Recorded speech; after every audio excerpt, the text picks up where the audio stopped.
Hello again, folks. I'm parked outside of my office, going to record this video. And this is Psalm 47. It's a very short psalm, so let's get to reading it. The title of this one is God, the King of the Earth. Praise the Lord, He is the King of the whole earth. Oh, clap your hands, all ye people. Shout unto God with the voice of triumph. For the Lord Most High is terrible. He is a great king over all the earth. Okay, this terrible does not mean he is actually what we would consider terrible. Okay, no. He is not like that. He is not vicious or anything like that. But he is a mighty God. He shall subdue the people under his feet, and the nations under our feet. Our feet. Our, those who are in the Lord. Those who are in Christ. Our. He shall choose our inheritance for us, the excellency of Jacob, whom he loved. Selah. He shall choose our inheritance. God is gone up with a shout, the Lord with the sound of a trumpet, and he shall return with the sound of a trumpet. Praise the Lord. Hallelujah. Sing praises to God. Sing praises unto our King. Sing praises. For God is the King of all the earth. Sing ye praises with understanding. God reigneth over the heathen. God sitteth upon the throne of his holiness. The princes of the people are gathered together, even the people of the God of Abraham. For the shields of the earth belong unto God. He is greatly exalted. Right there, in verse 4, it says, he shall choose our inheritance for us. I think a lot of people forget that God has a plan and a purpose for you. He has already picked it all out. He has already chosen your inheritance. He's already said that this is what you're supposed to do. He has already given you your talents. Let's be honest. He's already given you your 1, your 5, your 10, your whatever talents, and says, here you go. Now do with them what you're supposed to. He chose it for you from day one. If he chose me to be an evangelist, I need to be an evangelist. If he told me to be a teacher, I need to be a teacher of the word. If he told me to be a preacher, I need to be a preacher. If he told me to be a wife and a mother, that is what I need to be. I don't need to be out here trying to be what someone else is. I don't need to be wearing someone else's clothes, talking like someone else, teaching like someone else, preaching like someone else, evangelizing like someone else, and going day in and day out, never seeing any results, never seeing anything from it, because God is not doing that for me. God has not said that that is what I am supposed to do. I am not out there speaking in front of huge audiences. That doesn't say I will never, but it's just right now, I'm not there. Why? Because he knows that that's not where I'm supposed to be. I am where I am supposed to be. Sometimes I don't like that, but that's his plan. It says, sing praises to God. Sing praises unto our King. Sing praises. For God is the King of all the earth. Sing ye praises with understanding. We need to understand that God is still on the throne. He is still the King. He will always be the King. Our precious Lamb is up there.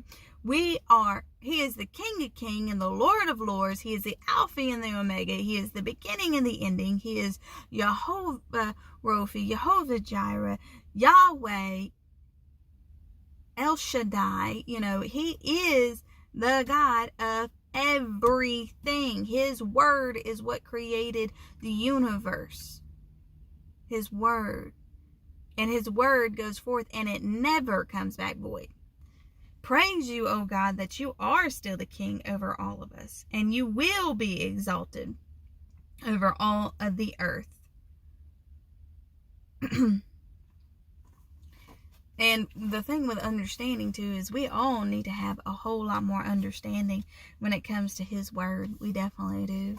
We are living in these times to where now I think we need to be consuming more of God's word than we are consuming absolutely anything else out there. We need to be consuming less of the world and more of God's word. I know I've heard this phrase so many times, is idle hands is a devil's playing field. It's a devil's playground. A lot of people say playground, a lot of people say playing field. A lot of people, it's it's the same thing, but meaning that if you let yourself do nothing, and let's be honest, if you are slothful, if you're just sitting there scrolling on your phone all day, just scrolling through the TV, watching random stuff, you are more likely to fall into sin than someone who is out actually working. I love Phil Robertson. One of the things he said was he loves to be in the woods, to be out in the woods, because you are so much less likely to fall into any kind of sin when you're out in the woods, because there's nobody else around.